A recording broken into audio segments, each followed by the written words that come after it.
and Fortunatus. So without further ado, let me now request Professor Classen to address us. It's over to you, Albrecht. Thank you so much for the very kind introduction. I really would like to express my great gratitude for this wonderful opportunity. As I said before, for me, this is an absolutely wonderful occasion in which we share ideas and we suddenly realize that scholarship is really a global issue that brings us all together. And the opportunity for me as a medievalist researching and teaching in the United States at the University of Arizona is a fantastic opportunity. And I'm pretty sure the outcome of this lecture will be our realization collectively that we're really talking ultimately about very, very similar, if not the same things. And I've titled my talk, Pursuit of Happiness, and I will reflect on this for some time in theoretical and historical terms, bringing in a couple of philosophical ideas.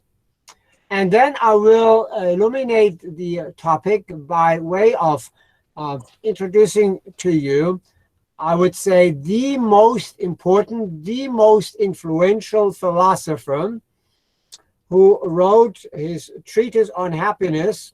He called it differently, I will explain, about 524 our time age, so time era period, so 524 CE, Common Era. And once I've then explained his teachings that ultimately lead to happiness, I will make a huge leap to the very end of the Middle Ages and will introduce to you an anonymous text that has itself exerted huge influence, particularly in the early modern period, in the print history. This text is called Fortunatus. That is not so much philosophy, but rather literature. And I will address Boethius as a philosopher who had, however, a huge influence on the subsequent centuries, huge influence on all learning. And I have been able to trace his influence well into the 17th century. That means about 1,000, at least 1,200 years. And I can also share with you that I have always had incredible experience in my classes when I'm teaching Boethius to my undergraduate students who find him absolutely brilliant and insightful. And so what I do right now is I pursue a vertical perspective, namely past to present. But in reality, we also pursue a horizontal perspective because I'm in Arizona, you are in West Bengali, and maybe in other countries. And so ultimately, we are really looking at ways to understand what makes us human. And ultimately, I would say in the humanities, the name itself implies that in the humanities, we are exploring ways of understanding human life and what makes us worth living. So let's go to the next slide and take a quick look at some of the fundamental issues. Because first of all, we have here the realization that virtually every individual in here on Earth pursues that goal. You could almost say that is the foundation of all human existence, happiness. Of course, we do not necessarily know what happiness really means. There are many different definitions from Greek antiquity until to the very present, from philosophers to sociologists to literary scholars to psychologists to artists, and so forth. But one of the fundamental texts addressing the ideal of happiness is, wait a minute, somebody says, Shilpi, that the presentation is not visible. Can you make sure that the presentation is visible? Because I have a couple of things. It's not visible. Now it's visible. Is it visible now? Yes, sir. We can Very see you, good. sir. Thank you. So here we go. I copied one of the most foundational statements published in the Declaration of the 13th United States of America, the so-called Declaration of Independence, issued on July 4th, 1776. And let me just read this short paragraph and have a longer one, which I will explain. But this is basically the paragraph, the statement by which all people in North America, at least the United States, but many other countries of the world live by. Quote, when in the course of human events it becomes necessary for one people to dissolve the political bands which have connected them with another, and to assume among the powers of the earth the separate and equal station to which the laws of nature and of nature's God entitle them, a decent respect to the opinions of mankind requires that they should declare the causes which impel them to the separation. That is the foundation. I show up the next slide, where we then have, show up the next slide. So here is what the founding fathers held to be fundamentally true. Quote, we hold these truths to be self-evident, that all men are created equal, that they are endowed by their creator with certain unalienable rights, that among these are life, liberty, and the pursuit of happiness. That is the key statement, the pursuit of happiness, so that each individual is allowed and has the privilege to arrange his or her life so that happiness can enter. Quote, that to secure these rights, governments are instituted among men, deriving their just powers from the consent of the governed. So the foundational principles of the United States, which then have colored many other constitutions throughout the world, are predicated on the ideal of the pursuit of happiness. I grant you, of course, immediately that the founding fathers had a lot of problems, did not understand a lot of different things, did not give full rights to women, did not give full rights to minorities, did not give rights to black slaves, but that has been then addressed over the course of the last 250 years or so, and we're still in the process of continuing this pursuit of happiness for all equally. So we are really addressing a universal need. The individual needs to enjoy his or her happiness. What that means and how this manifests itself, that is the huge issue. That is what the philosophers have discussed. And that's what I will address. And because there are a lot of false concepts regarding happiness, and both philosophers and writers and poets have, thank you, have tried to address this. Now that's a little bit too fast. Okay, one back. Shilpi, one slide back. That would be the third slide. There, no, one more back. So I just quoted in that slide a couple of comments. One back, please. I quoted a couple of statements that you can find. There we go. Thank you.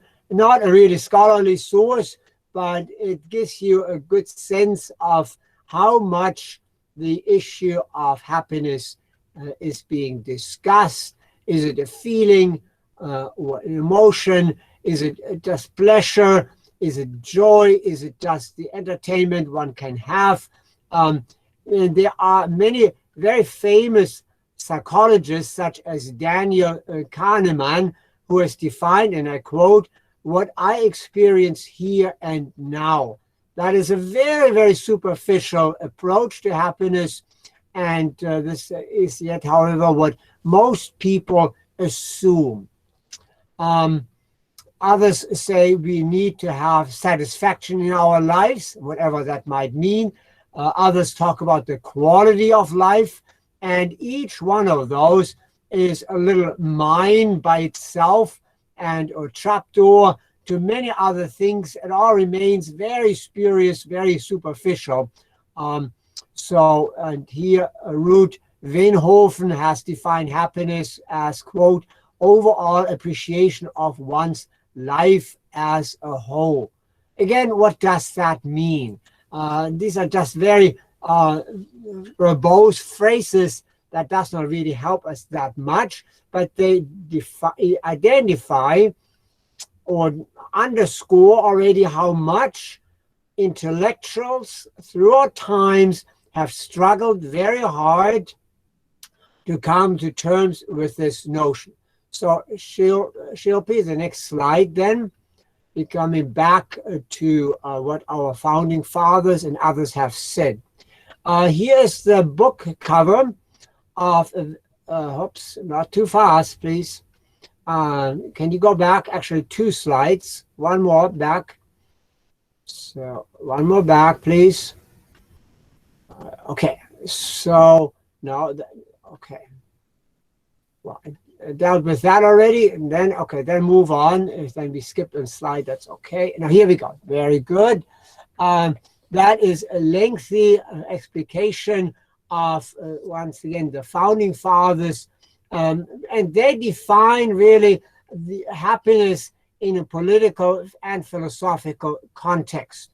Now, I would like to emphasize something of great importance. The entire history of at least Western intellects was deeply changed and shaped in the 18th century, primarily by German, Immanuel Kant, English, John Locke, and French, Voltaire, philosophers who all contributed to what we call the Enlightenment.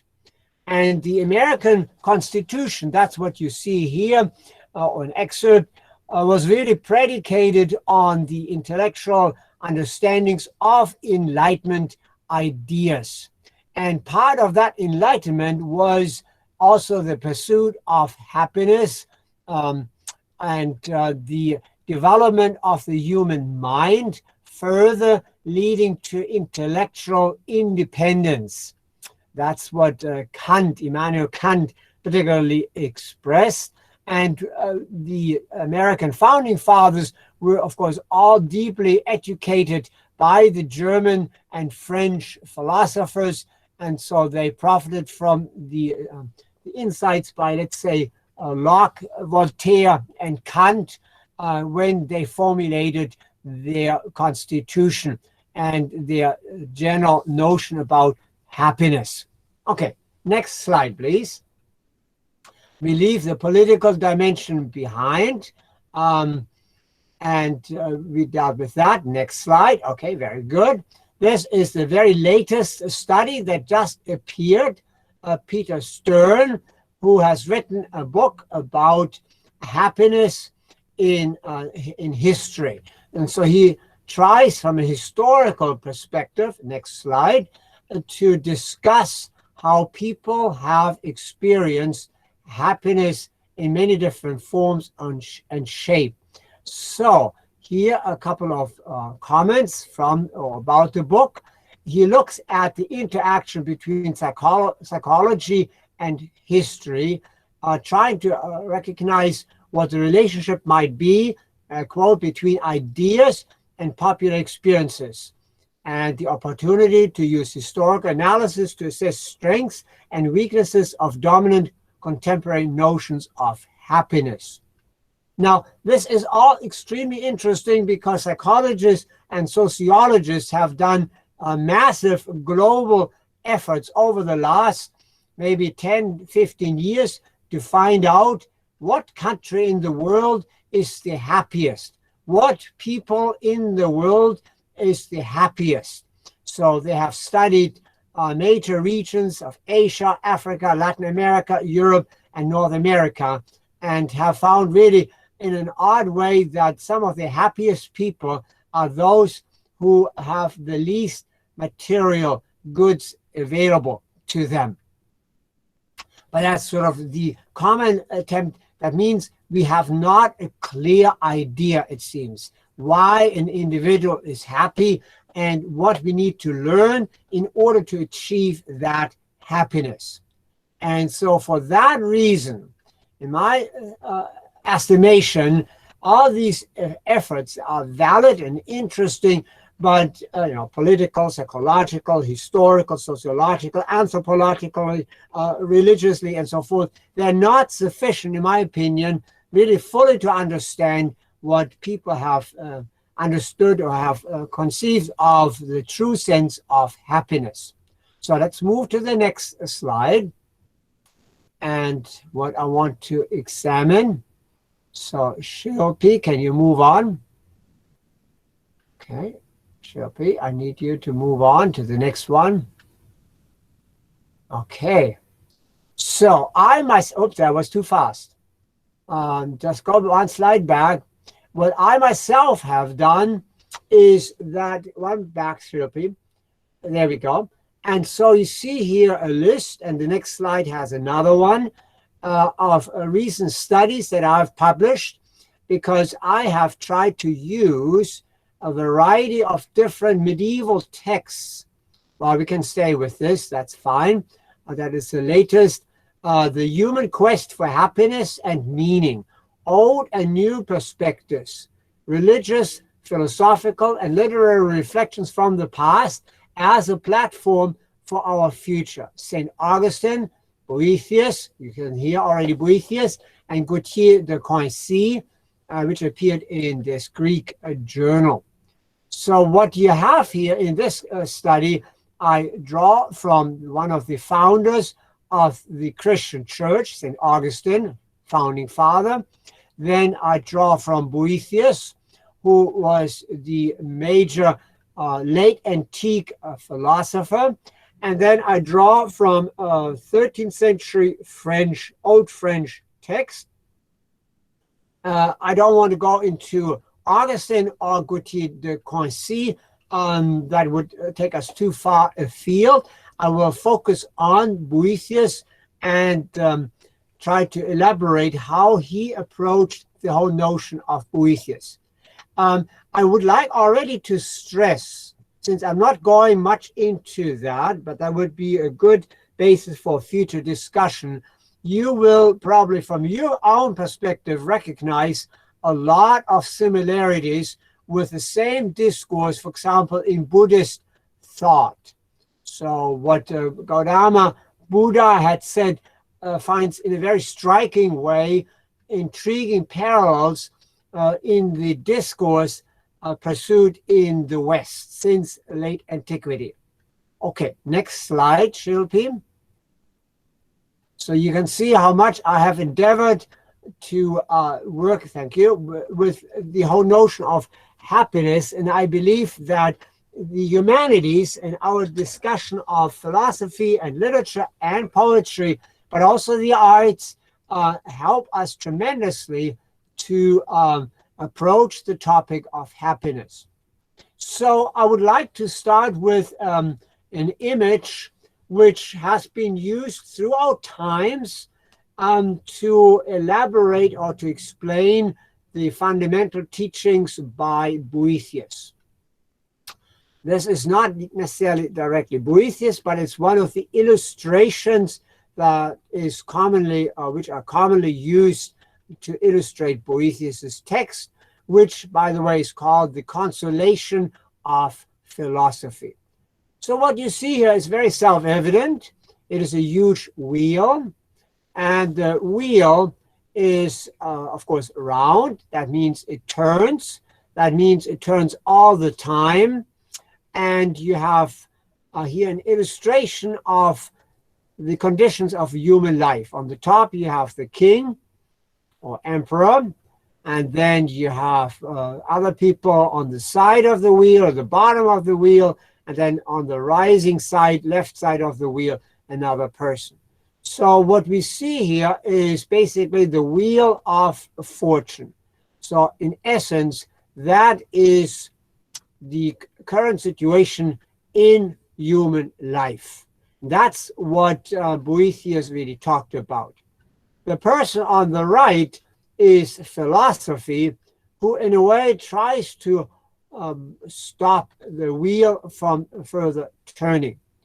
What the experience is that is expressed in this image is, even if you are a king or an emperor, the most powerful person, there is no guarantee that you will stay on that level and that you will always enjoy happiness all the time. And the key word that I need to inject here is that, well, it says in the title, life is unstable, but the real key term, philosophical term, is contingency. Life is contingent. So we have, when we understand life correctly, a situation of this wheel of fortune which constantly turns and twists. So next slide, please. Boethius was a follower of many other major philosophers. So let me just point out to you probably the most important Western philosopher, Aristotle, who in his Nicomachean Ethics, which he wrote about 350 BCE, argued that the happy life, and I quote, is the good life. That is a life in which a person fulfills human nature in an excellent way. He also adds that happiness is achieved when you carry out rational activities and so forth. But let's stick to the very first line. He doesn't say, Aristotle doesn't say, and you will hear Boethius doesn't say that either, that happiness means good food, power, or whatever, but rather fulfills human nature. And the term that I would like to inject here is potency. We as human beings have a certain potency and are supposed to live up to that potency. That means I have, as a human being, a certain quality or certain powers, a certain talent or skills, and Aristotle, and then later also Boethius, would say, if I pursue that goal to translate that potency, those powers in me, to make them come forth to full fruition, that would constitute true happiness. So let's say, for a concrete example, a person realizes that he or she has really skills, let's say as an architect or as a dancer or as a musician, and by turning all of his or her life's attention to that specific potency and tries to realize those goals, that would then constitute true happiness. That would be good life, real life. So, but that's Aristotle, and of course he had a huge influence, and we'll see then how in the future Boethius then in a way responds to that, but develops his own ideas. Okay, next slide, please.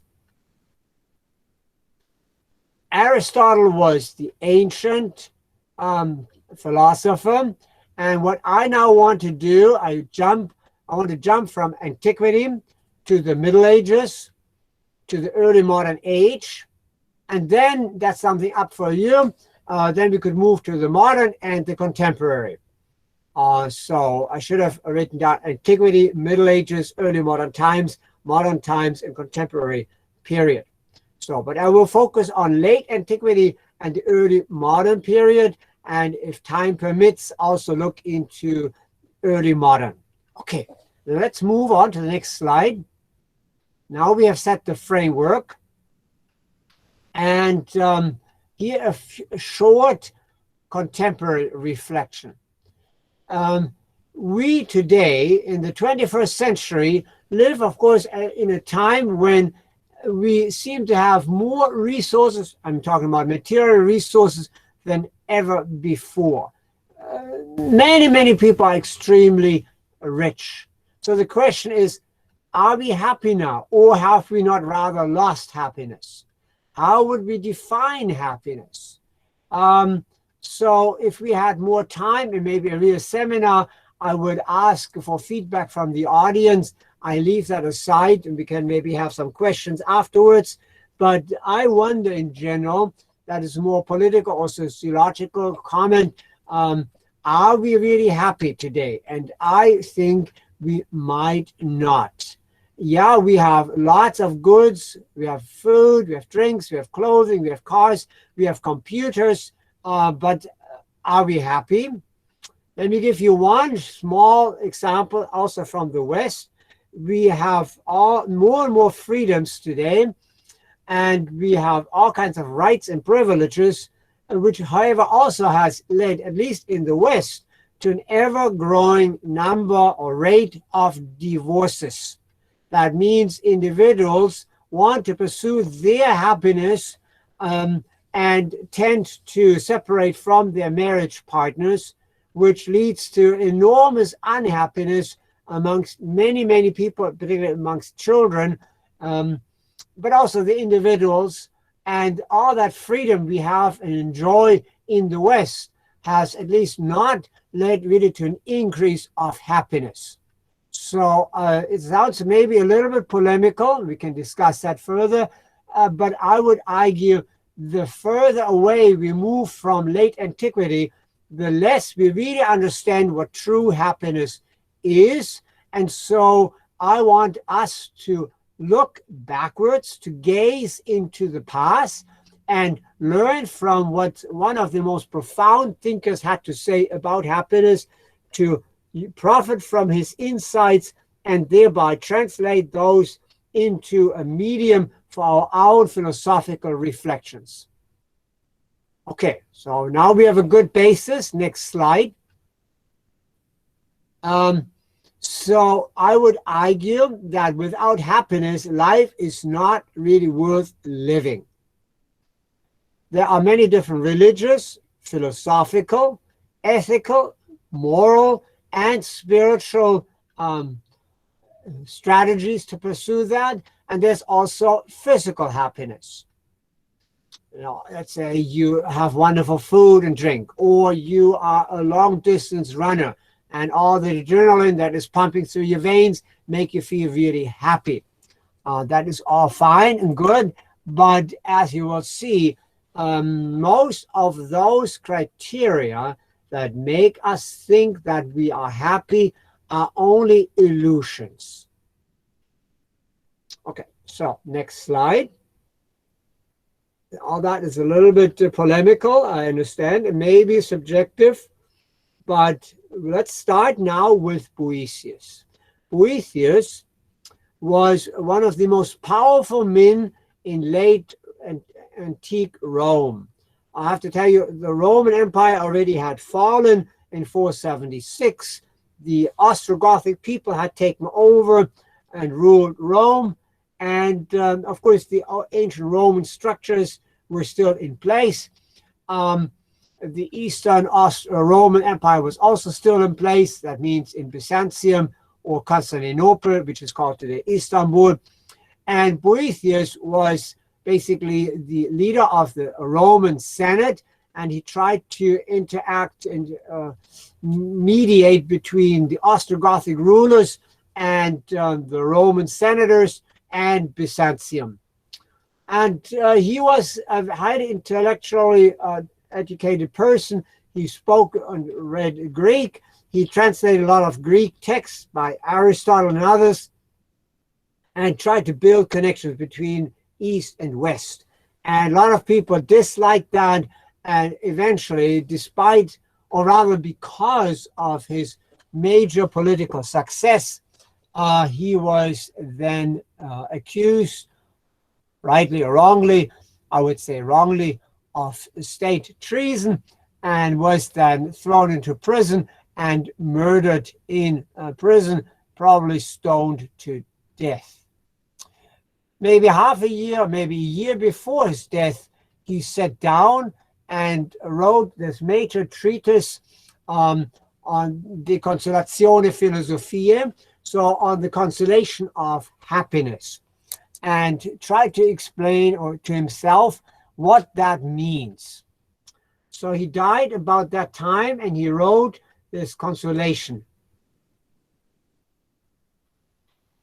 So while the bullet points show up, he starts out with individual suffering.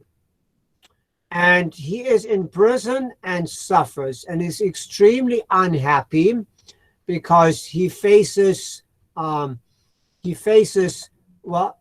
imminent death, unjust death. And so he's trying to understand for himself, what is this we would call happiness? So, and I think here we have a very striking parallel to Buddha's teaching, but I don't go into that. So he is facing human suffering, and he realizes that unhappiness is the result not of misfortune, but to the realization that we are in a state of misfortune. And while he's in prison, philosophy as an allegorical figure shows up and begins to teach him once again. That's sort of the Platonic notion. You have to remember what you knew at some point. So that's therefore Boethius is a Neoplatonic thinker.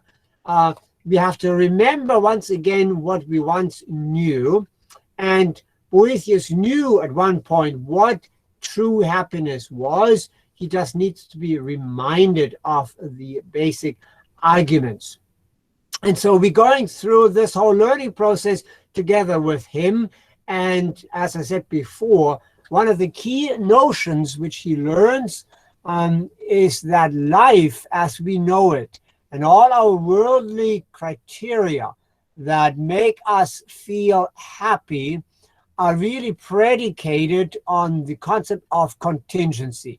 You remember the image of fortune, the constant turning of the wheel. And so one of the key things, again, that make us see connections to Buddhistic thinking is what he's saying there in the next bullet point. We need to distance ourselves from the dependence on material objects. So he doesn't say material objects are bad. He doesn't say food or drink or money or a nice house or a good car or love, family, all those things. He doesn't say they are bad. But he's saying that we cannot rely on those things to stay with us so that we will be truly happy. And then he moves on to explain, let's say, power, political power. Let's use a political issue right now. One of the most powerful men in the world just lost all of its power, his power, because of the elections. You know whom I'm talking about? President Donald Trump, former President Donald Trump. And I'm pretty sure that he's rather unhappy right now because he had relied completely on the position of being President of the United States. And suddenly he is no longer the President of the United States. Same thing with any CEO, any leader of a political party, any person who runs a business, anyone who is the chief of a whole clan or family.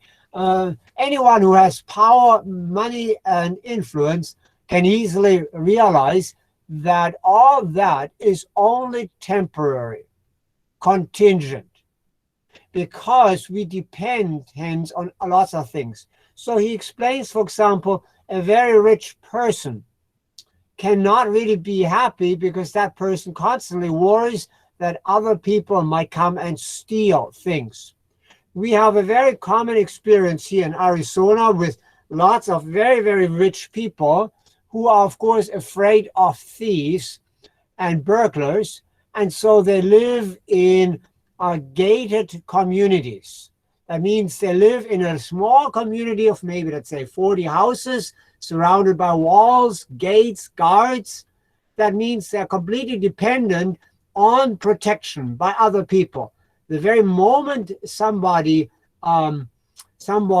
is suffering from experiencing that the burglar comes in, loses all of his or her happiness.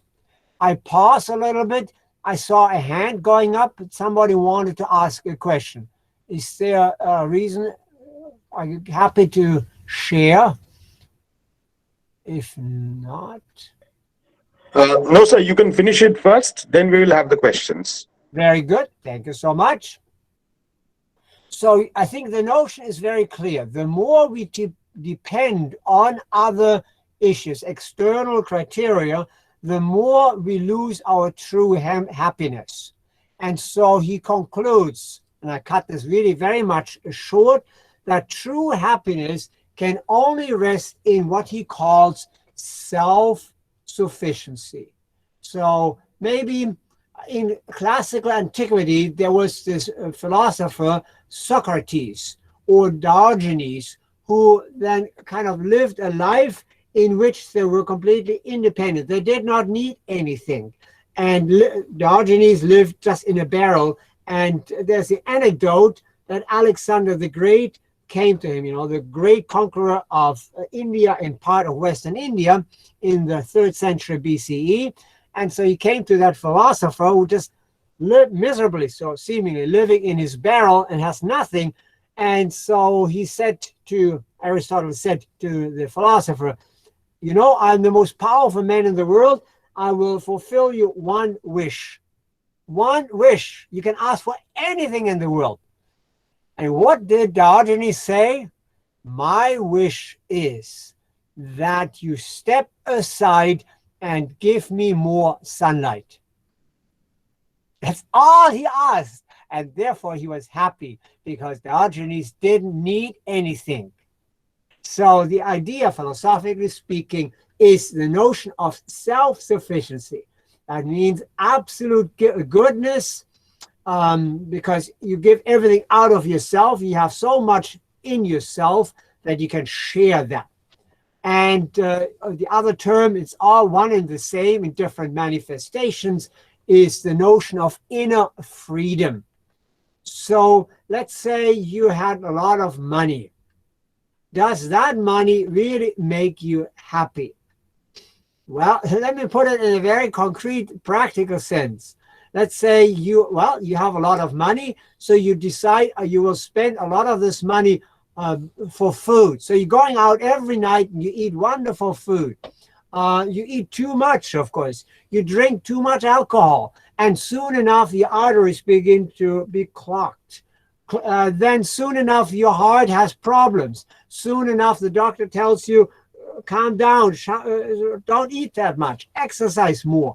So all your wealth and all your riches that have led you to so much food really mean that you become unhappy because you have forgotten that all the material things make you dependent and you don't get the inner freedom.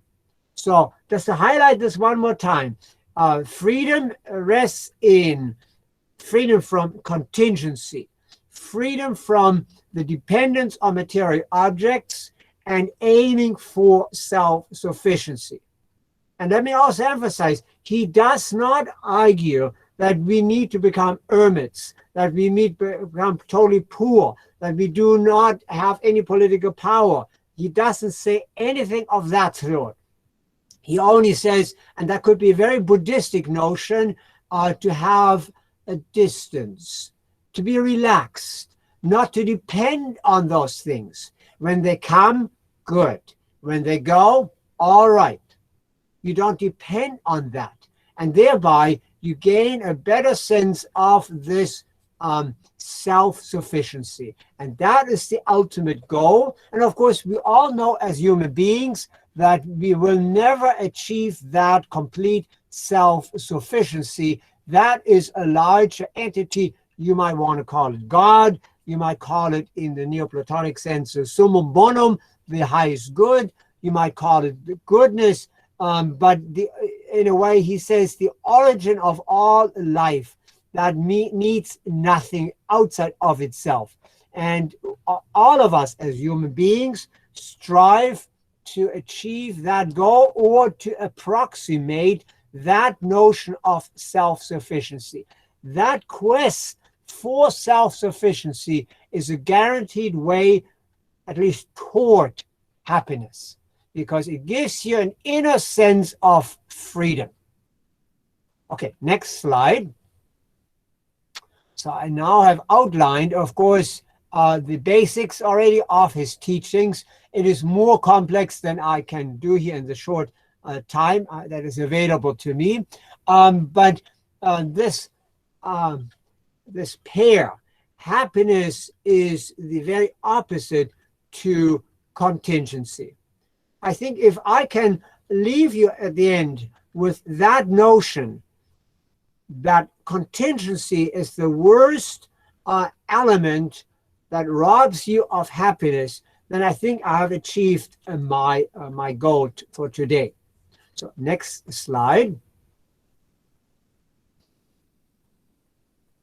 So then, to explain this further, he is asking, or rather philosophy, the allegorical figure of philosophy is asking, what is true misfortune, or what is fortune? Is there even misfortune?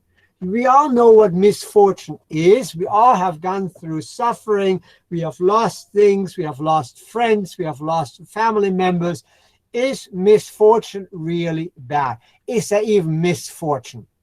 And just to explicate this in one traumatic case, let's say you go through a very bad period, either sickness or loss of a beloved person, loss of a pet you have lost, or loss of a book, or whatever it might be.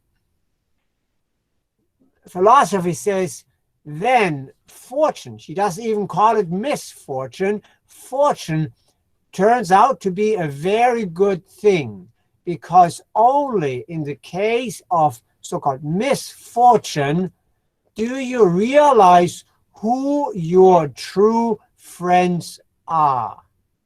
Do you really understand what is valid and important in your life?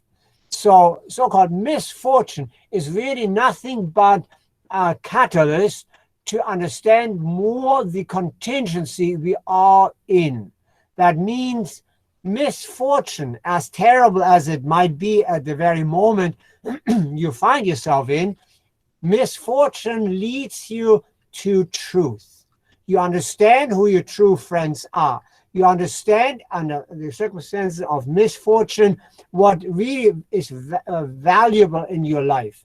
You realize what is relevant in your life. And a very key component is that everything we own in this life, all material things, whether it's money, a house, clothing, food, the enjoyment of sexuality, family, friends, everything is just on loan, which means it's not bad, but it's not stable. We don't own it. And so our reliance on an everyday level, our reliance on the daily material things is misleading us into an illusion. So happiness can only rest, true happiness, not the mundane, trivial, banal form of happiness, can only rest somewhere else. And I've already told you where it is. namely in the world of self-sufficiency. I hope this makes good sense. Yeah. So one more time, when you are suffering, then welcome the suffering, because you will learn who your true allies, supporters, and friends are. That means you're getting to truth. Next slide.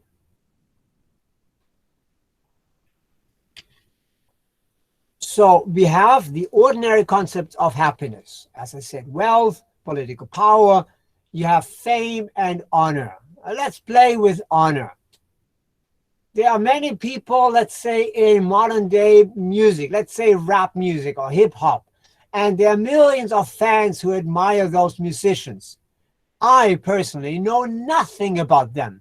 They mean nothing for me. I might encounter at the airport the most famous hip hop artist, and I will say, who are you? I don't care about you. I know no notion about you. There might be many people in the world who never have heard of former President Trump.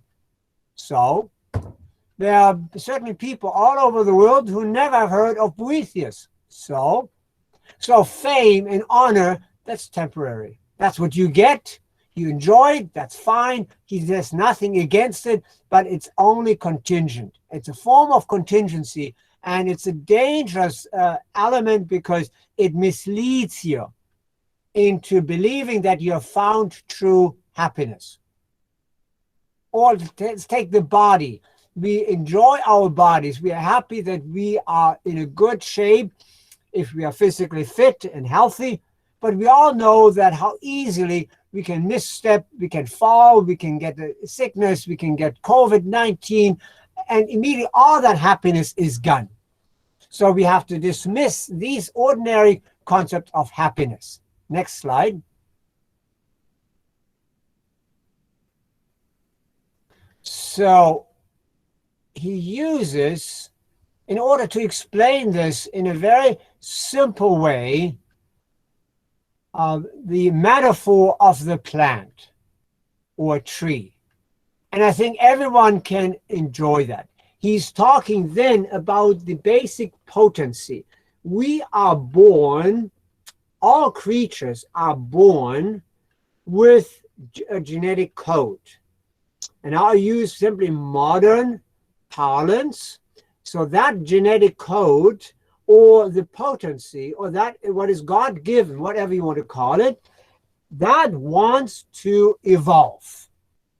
And evolution in this context means the drive toward self-fulfillment, or the achieving of your own self, the being, or even more important, the self-potentiality, or as I said before, self-sufficiency.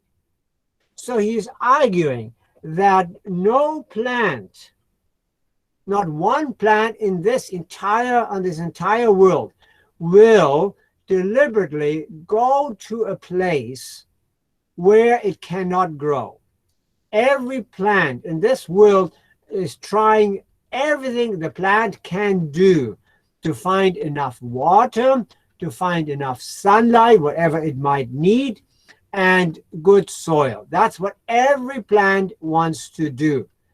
Because once that has been achieved, that potency has been realized into being, which is then the way toward self-sufficiency. And so any plant, just imagine that, any plant, a little flower, a weed, whatever it might be, an algae, if you will, a fungus or a virus, moving deliberately into an area, deliberately, where it cannot grow, will ultimately eliminate itself. That means the self-sufficiency is no longer achieved. That plant being destroys itself. Why? Because this self-potentiality, the seed, or as I said, the genetic code is in us, and that wants to drive forward to evolve. And that evolution, ultimately, that's our hope, that's our drive, that's our desire for self-sufficiency.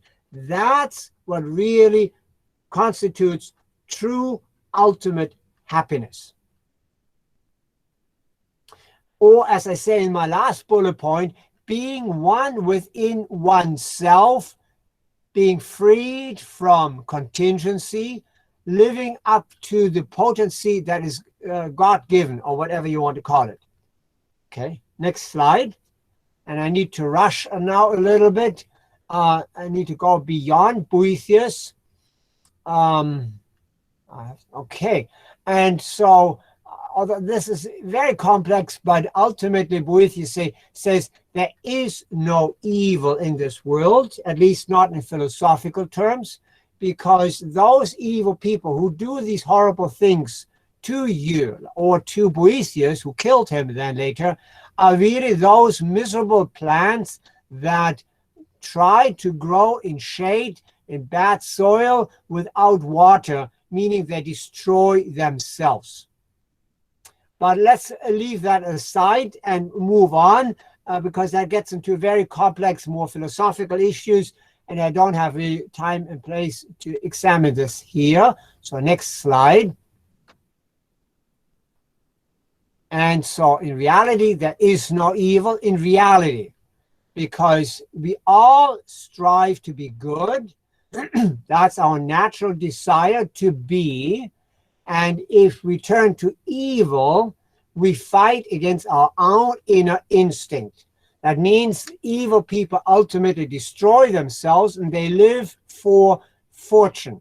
They become parts and tools of fortune and never make the way beyond fortune, and moves them to the world of self-sufficiency. Okay, next slide.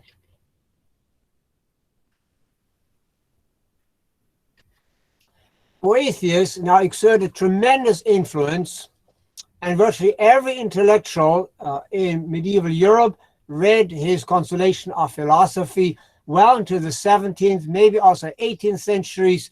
I have found lots of examples of his influence, at least in literary texts. And to conclude, after 6 more minutes, there is then a final early 16th century example. So next slide, where we can observe the influence by Boethius's teaching. And that is now a text written or published, I should say published, in 1509 in Augsburg, southern Germany, called Fortunatus, which in a way is a literary text, but in a certain way illustrates and expands on the notion of happiness as explained by Boethius. Next slide. You see here this man. Next slide. You see this man who has gone through all kinds of misery. And he is at one point about to be killed, is saved, can run away, realizes that in life there are constantly mortal dangers. He survives, as I say, but then gets completely lost in a forest and encounters a fairy. Now we're really in a literary world, and this fairy offers him the choice of one thing out of 6 items. He could choose either long life, health, wisdom, money, physical strength, or beauty.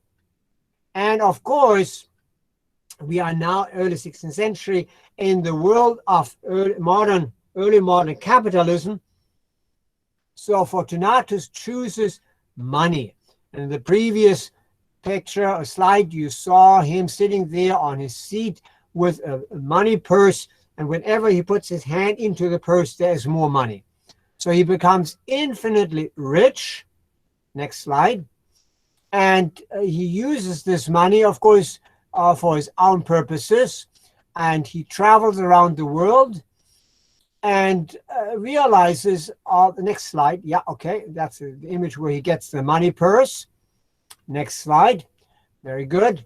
So he chooses wealth, and this wealth makes him suspicious. everyone in the world who sees his infinite wealth becomes jealous of him. So he's constantly afraid of being murdered. He has to hide, and yet he wants to spend his money. And so, yes, and I refer a little bit to the famous movie Cabaret, the money makes the world go round, and so forth. So Fortunatus tries very hard to survive, to establish his life, and several times he barely escapes being murdered, but he escapes, he is safe, he can establish a family, he has 2 sons. That seems to be all working just fine. But after he has died, his 2 sons take on the money purse, and then experience exactly, there we go. I summarize this. So ultimately, they all rely on contingency. They rely on physical forms of material things that give them only temporary form of happiness, and ultimately leads to their destruction. So one of the sons, next slide, one of the sons is then killed and tortured to death, and the other one dies out of grief. Whereas there's a lot of travel involved, but there is no real sense of that.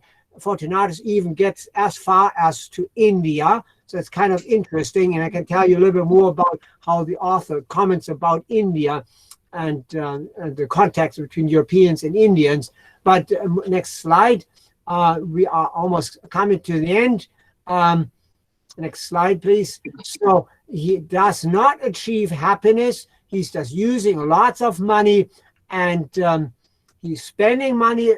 He gives money to some people, but ultimately there is no happiness from wealth. And the outcome is, the poet alerts us, the only reasonable choice would have been wisdom. If he had chosen wisdom, he would have learned the lessons provided by Boethius, and he would have understood the very nature of fortune, of contingency. He would have understood the relative value of all material things, and would have made the right choices, and hence would thus have enjoyed true happiness. He would have moved out of the world of fortune, but all that is a failure. And so this literary text presents sort of the practical application of the philosophical teachings by Boethius, and that now after 1,100 years, 525, 1509. So that is really quite a remarkable, huge influence. And next slide, I think that is the last one. And so the meaning of happiness can be found both in the past and in the present. I have presented one philosopher, namely Boethius, who left timeless and valuable messages. I've presented briefly an author, anonymous, and both have expressed essential ideas, and they all have said very clearly, it is the quest. It is the quest towards self-sufficiency, freeing yourself from contingency, distancing yourself from material goods, and happiness rests not in material, political, physical aspects, but rather in the desire to become yourself and to gain a form of self-sufficiency, hence joining the summum bonum, the supreme good. Last slide. And with this, I think I just would say pre-modern examples as lessons for our own future. So I argue the more we learn how to look backwards, the more we gain lessons and can work on our own life and develop thereby a passageway toward the future. And so let me take the last minute I have to thank you all very, very much for this invitation. I am very honored. I'm very happy that I could talk to you and give you the examples and explanations about what true happiness is. So thank you so much. Have a wonderful evening or morning or whatever time zone you're in. I have provided you with my email address. So if you want to contact me, please feel absolutely free to do so. And once again, thank you for this wonderful international scholarly exchange. Thank you so much, and have a wonderful evening. Thank you. Well, thank you, Albrecht, for such a wonderful presentation. With your permission, now I would like to throw this session open for questions and comments. Yeah, please. And this question and answer session will be moderated by my colleague, Dr. Shomipendra Banerjee. Yeah, very good. Thank you. Thank you, Anup. Yes. Thank you, Professor Albrecht. It was really wonderful to listen to you. And already there's been so many questions in the chat box. So, I mean, do I read these out to you one by one? Yeah, I cannot see the chat box at this point. Okay. Okay, so the first question is from Keshav Bansal, who says, a much overused proverb, ignorance is bliss. So, I mean, he starts off with that. Would you agree that the more one knows, the more unhappy one is bound to become? So in our era of rapid and global knowledge production and dissemination, can we really be happy then? And thank you. That's a very good question. And I have a funny way of putting it. We all know what a smartphone is. And many of you have a smartphone. And I like to say, the more smartphones there are, the less smartness there is. In other words, the less you think on your own and study on your own and acquire knowledge, the less we really know. The more we become victims of external powers, and we can no longer understand really what we are. I would not agree with that ignorance is bliss. It is superficially bliss. Yeah, you are naive, but you become complete victim of contingency. When you're completely ignorant, then you simply accept the pleasures of, let's say, food, and you eat too much, and then your body will say, that was wrong, bad mistake. So we need to understand really who we are, and we need to learn the lessons of philosophers. But I would say we need to learn more deeper knowledge, not the superficial knowledge. We need to learn the deeper knowledge. yeah, right, sir. He had a second part of it where he was referring to Faust and, even the most accomplished, and especially those driven by a sense of lacking self, which is found in Faust, for example. Yes. So is this notion of self-sufficiency in opposition to the basic nature of human beings? Yeah, that's a very good question. Thank you so much for alerting us to Faust. That means the first version was published in Germany, 1587, the Historia of Dr. John Faustus, who is searching for knowledge. And he wants to grasp the larger knowledge, but he's looking more for things that sort of physical knowledge. He wants to know how things are connected, which is, of course, what all philosophers are trying to do. But I will compare that. And also, of course, Goethe then later wrote his Faust, his version of the Faust, and this constant quest. What is really true knowledge? But we live in, unfortunately, today in an age that I would call the nuclear age. And when we learned how to utilize nuclear power, for example, we reach a level of knowledge which is threatening to become self-destructive. So without the good framework of philosophical knowledge, without the very strong support of the humanities, physics, for example, nuclear physics, are in danger of not understanding what the ethical framework and conditions really are. So knowledge is good, absolutely, we need to knowledge, but we need deeper knowledge. And again, Faust does not understand that because he's not self-contained. He doesn't understand the limit. He does not understand that we as human beings have to be also humble and accept that certain things we know and certain things we cannot know. Yes. Aparna Brahmachari has pointed out one of the examples from India, this side, particularly Rabindranath Tagore's song Shokhi Bhavana Kahare Bole, which has been translated, which can be translated as, what do you mean by thought or, worries, maybe, my dear. So she says that this is just a comment that she has made, that we find happiness around ourselves, and this realization comes from the way we look at things like flowers, moonlight, stars, etc. Yeah. So that was just that's just an addition. In fact, yes, I mean, not only Tagore, but there are several Indian philosophers or philosophical positions that have been speaking of pursuit of happiness. Yeah. Yeah. So we move on to Sriparna Dotto's question, who is asking, when our existence is a contingency, do you think we can overlook contingency itself? I mean, is it possible to experience happiness without being sad? I think we are all blinded, and that's coming back to the previous question. Ignorance is bliss. If we overlook contingency, we become functions, nothing but functions of the material conditions, and we are not free in our own decision-making process. Boethius, or the author of Fortunatus, never says reject material goods. They don't say just become a hermit, move away from the world. No, we have to live in this world. We have to embrace it. It is there and we need it in the material conditions.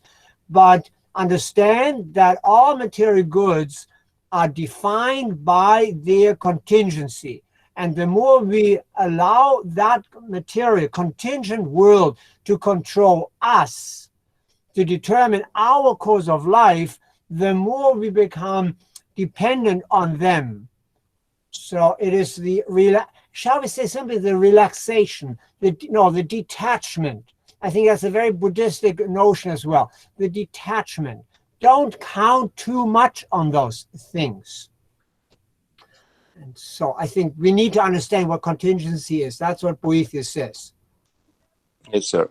Shandipon Rai, I mean, these are all our students, postgraduate students. He refers to Milton's lines, what in me is dark, illumine, what is low, raise and support, that to the height of this great argument, I may assert, eternal providence, etc. So how do we get, I mean, are these lines speaking of a certain kind of a philosophical or spiritual happiness? Yes, that is the key component.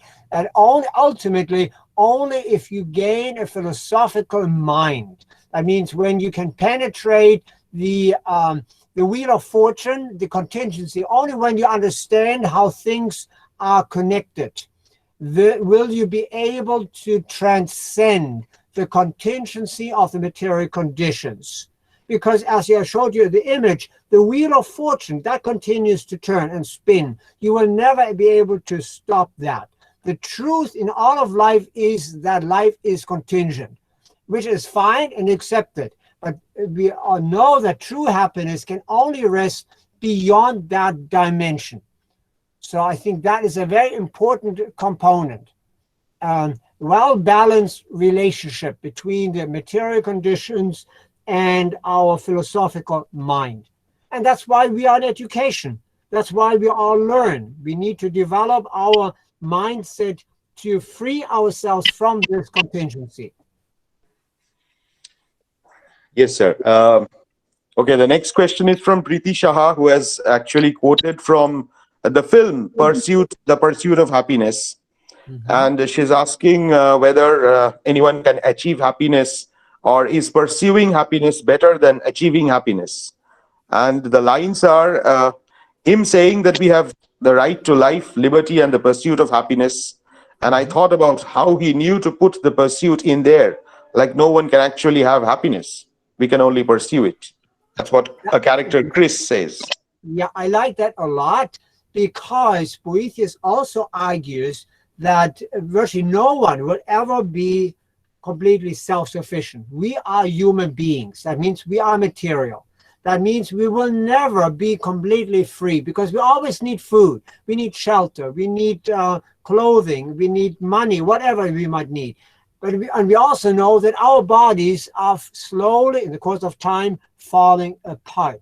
So that is a human, timeless philosophical realization. We are always victims or objects of contingency. That is not a question whether we can overcome it or not. We are not gods. We are simply human beings, material, physical beings. But our task as beings, as intellectuals, as humans, is to understand those conditions and to transcend them, at least in our minds. So true happiness can maybe never be achieved, but our task as human beings is to aspire for happiness. And that's what they say in the Constitution, the pursuit of happiness. Does it make sense? Yeah, yes, very much. It does. I missed one question from Mahinur Khatun. I mean, actually, you've been speaking of in these lines, actually. The difference between material happiness and spiritual happiness. Yeah, that's a very important component. In our daily life, we enjoy material happiness, or we try to achieve that, getting money, jobs, fame, power, family, sex, children, whatever. But we should also understand and thereby gain a certain detachment that all those forms of happiness are temporary. They are given to us as a loan. We need to enjoy them while we have them. But we also know for sure that they will leave us. Our bodies will abandon us ultimately. Our teeth will rot. Our blood veins will fall apart. Whatever. This is a normal process. Don't worry too much about it. That's the normal process of material life, of contingency. But our mind needs to become philosophical and understand that true happiness, that the pursuit of happiness, rests beyond that. That means it's a liberation. It's not a dismissing the material conditions, but it's gaining a detachment. And that is a true liberation. So that means also death is not the final end. Now I move into a religious dimension, but if you have this understanding of self-sufficiency and the aspiration, suddenly death is only a short moment in the long course of our existence. Yeah, sir. Sir, can we take a few more questions? I mean, there are a few questions more. Yeah. Okay. So this is Madhurantika Sunil, who is asking, how do we deal with the idea of contingency that exists in our lives? And later on, how do we define the idea of contingency itself? Because, she refers to the after the linguistic turn, under a post-structuralist tradition, the idea of contingency becomes similar to reality. And that is a very natural and good question. Absolutely. And that is one of the key questions that I think, according to Boethius, we have to ask ourselves all the time, but not more so much a question, but more rather a realization that all physical existence is what it is. You cannot change it. You cannot change it that you are hungry, that you want to eat and drink. You need that. But it's all contingent. So once I have drunk all the water I need, the extra sip of water doesn't make me happy anymore. I can drink as much wine as I want, get completely drunk. That doesn't make me happier, or rather it gives me a hangover and I do foolish things. It doesn't make me happy. So it's the contingency, that means the realization that we are part of a material existence. That is, we are part of the wheel of fortune. That is normal and that is given. Absolutely, understand that. We are part of fortune, and fortune does with us whatever fortune wants, or destiny, whatever you want to call it. But our intellectual mind, our philosophical approach teaches us logically, and I think Boethius is extremely logical and rational, that we can go beyond that contingency and aspire, the pursuit of happiness. I just saw a little comment somewhere in the chat, poetry, for example. poetry does it in a beautiful way, or music, I would argue. It gives us an inkling, a hunch of what is the true form of happiness. And thereby, let's say, reading poetry, listening to music, or simply admiring, enjoying the beauty of a petal is already a way out of the contingency. You look at the flower, you realize how beautiful it is. You know it will be gone very soon, but you enjoy the moment. But once it's gone, you move on and understand that everything is temporal, but not your mind. Your quest for happiness is beyond contingency. Sir, there are three more questions that I would like you to take together, maybe. What is the greatest happiness principle? Is there any greatest happiness principle? Asked by Hawk Sahib. And then Polash is talking of, his idea of acceptance as being happy. I mean, is it right, or is it, what are your views on pursuit of happiness through accepting the challenges, maybe the obstacles, and the connection between happiness? Is there a connection between happiness and well-being, by Jyotsna Saha? So these are the three questions. Well, these are good questions because I think you all have thought along with me, and now it bears fruit.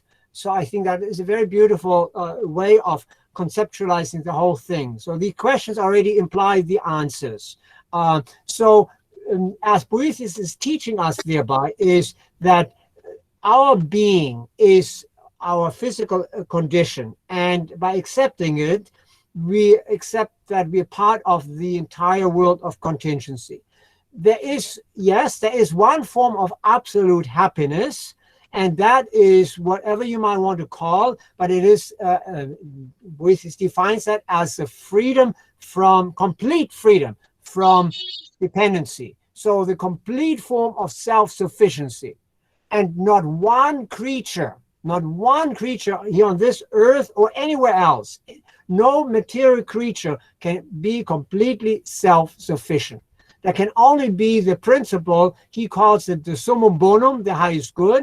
You might call it in the Christian context, God. You might call it in the Buddhist idea, maybe nirvana. But it's the beyond the material condition. We as human beings can dream about it. We can think about it, and we can philosophize about it. And thereby, we achieve a higher level of being. We will never be completely happy. How can we be?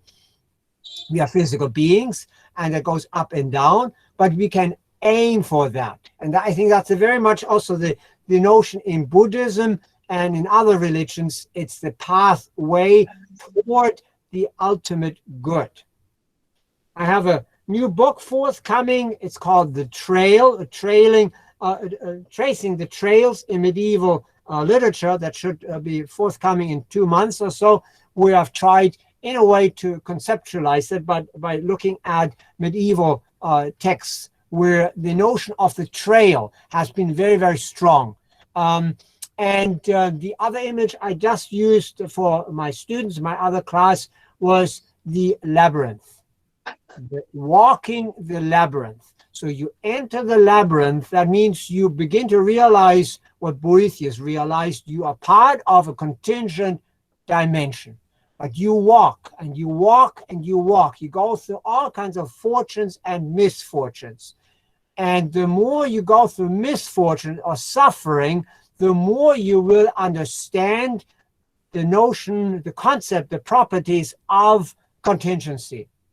And that ultimately leads you on your quest, and you're getting outside of the limitations provided by fortune.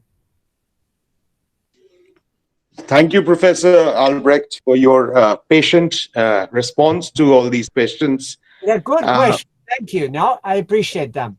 And thanks to the participants as well. I would request Professor Amit Bhattacharya to go for his concluding remarks now. Well, thank you, Swami Pendro, for handing it back to me. And thank you, Professor Albrecht Classen, for such a wonderful session. Okay, you actually, in your lecture, started with Boethius and ended with Fortunatus. Yeah. So your drift was from author to work. Yeah. And in a way, you have not only talked about them, you have given us almost an entire trajectory, a Western trajectory of conceptualizing happiness. Yeah. Yeah, I would like to add to this by talking about the Indian perspective, where the concept of fulfillment is somehow supplemented by the three other concepts. The three concepts being contentment, resilience, and detachment, that you have in your own lecture hinted at, referred to.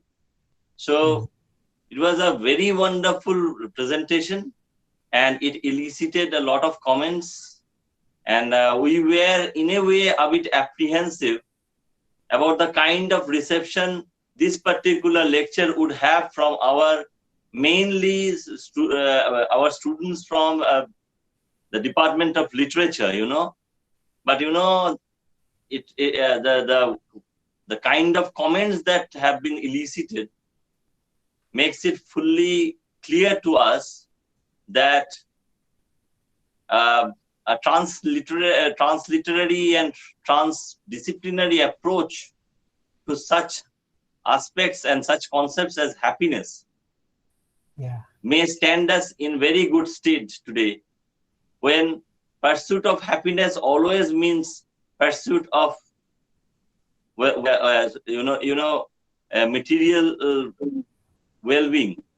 So with this, we come to the end of this session, but the fun doesn't end here.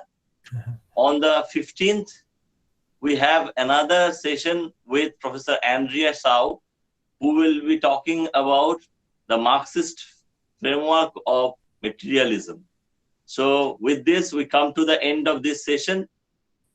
I must thank the participants for being with us, and I must thank the Classens for gracing this occasion. Thank you, madam. Thank you, sir. So with this, we come to the end today. Goodbye for now. But we hope to meet you